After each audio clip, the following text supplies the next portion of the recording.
Yaitu kalau bagi saya atau menurut saya adalah hanya sekedar untuk mengobati kangen kita, rasa kangen kita terhadap rasa makanan pantangan yang biasanya dulu kita makan.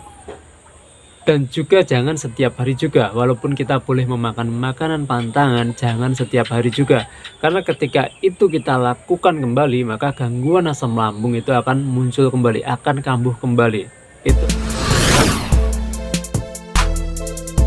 Assalamualaikum warahmatullahi wabarakatuh. Ketemu lagi dengan saya. Pada kesempatan kali ini saya akan menjawab pertanyaan bagaimana caranya agar supaya gangguan asam lambung kita tidak kambuh kembali. Saya akan membahas itu singkat saja, tentu saja berdasarkan pengalaman pribadi dan juga sebatas pengetahuan yang saya ketahui saja. Langsung saja, yang pertama, kita harus tetap menjaga yang namanya pola makan. Walaupun kita sudah sembuh, walaupun kita sudah bebas, walaupun kita sudah aman, nyaman, apa-apa bebas, apa-apa bisa memakan, termasuk juga sudah bisa memakan makanan pantangan, bukan berarti kita boleh ngawur, bukan berarti kita boleh memakan makanan pantangan seenaknya, bukan berarti juga kita mengabaikan jam makan. Walaupun kita sudah sembuh, alangkah lebih baiknya yang namanya jam makan itu harus tetap kita jaga.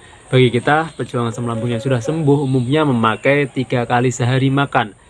Tapi mungkin yang belum terbiasa atau belum mampu 3 kali sehari ya bisa 4 kali. Tapi umumnya 3 kali sehari bagi yang sudah sembuh. Itu harus tetap kita jaga walaupun kita sudah sembuh. Karena kalau itu kita tidak menjaganya, itu akan berpotensi sekali gangguan asam lambung kita kambuh kembali. Berbeda cerita kalau kita puasa. Kalau kita puasa itu beda bahasan. Maksudnya bagi kita yang normal nggak puasa itu tetap harus menjaga jam makan. Termasuk juga menjaga menu makanannya, jangan sampai ngawur memakan makanan pantangan seenaknya. Kita bisa memakan makanan pantangan, tapi ada aturannya, ada ukurannya. Jangan memakan makanan pantangan sebanyak mungkin, tapi memakan makanan pantangan itu sesedikit mungkin.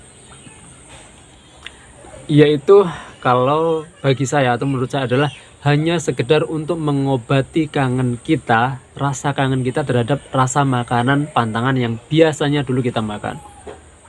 Dan juga jangan setiap hari juga, walaupun kita boleh memakan makanan pantangan, jangan setiap hari juga.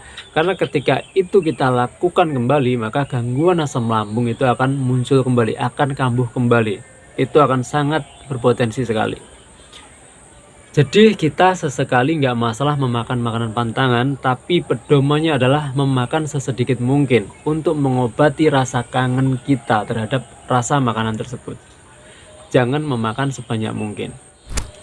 Yang berikutnya adalah walaupun kita sudah sembuh, sudah bisa beraktivitas, sudah bisa bekerja berat ke sana kemari aman, alangkah lebih baiknya tetap harus kita menjaga yang namanya jangan sampai kecapean berlebihan.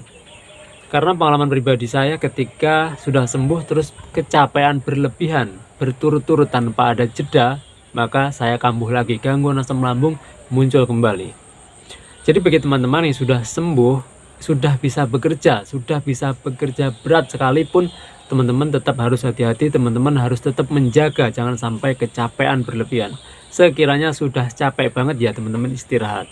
Jangan dipaksakan karena itu berpotensi gangguan asam lambung kita kambuh kembali. Tentunya walaupun kita sudah sembuh, kita harus memperhatikan yang namanya kebutuhan air putih. Jangan mentang-mentang ketika kita sudah sembuh kita abaikan yang namanya air putih, jangan. Termasuk juga yang namanya kebutuhan tidur itu harus kita perhatikan juga. Mentang-mentang kita sudah sembuh, nggak cemasan, nggak anxiety-nan, terus kita mengabaikan jam tidur, kita tidurnya di atas jam 12 malam, itu jangan. Kita harus tetap memenuhi kebutuhan tidur kita. Karena kalau ketika kita begadang terus-terusan kembali, maka berpotensi gangguan asam lambung kita kambuh kembali. Dan yang berikutnya adalah walaupun kita sudah sembuh, nggak anxiety-nan, nggak cemas, nggak gampang takut, nggak gampang nggak gampang keringat dingin, nggak gampang berdebar-debar dan macem-macemnya, kita tetap harus menjaga yang namanya emosi kita. Emosi marah, emosi takut, emosi sedih, emosi cemas itu harus tetap kita jaga. Kita harus tetap hati-hati dengan itu.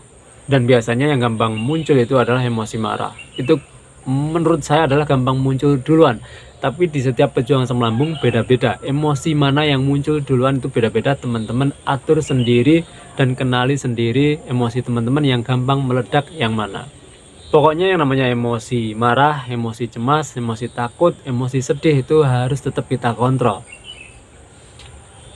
Karena ketika itu nggak terkontrol, maka berpotensi kembali atau gangguan asam lambung akan muncul kembali. Termasuk juga yang namanya stres harus kita kontrol juga. Jangan sampai terlalu stres berlebih-lebihan, itu jangan sampai juga. Termasuk juga olahraga. Nanti mentang-mentang kita sudah sembuh, kita tinggalkan yang namanya olahraga. Jangan. Yang namanya olahraga harus tetap kita lakukan juga. Karena itu juga penting. Ya walaupun kita olahraganya nggak setiap hari nggak masalah. Yang penting jangan sampai sama sekali nggak olahraga. Jadi saya kira itu selalu ingat satu hal, selalu bersyukur pada kondisi bagaimanapun kita saat ini. Assalamualaikum warahmatullahi wabarakatuh.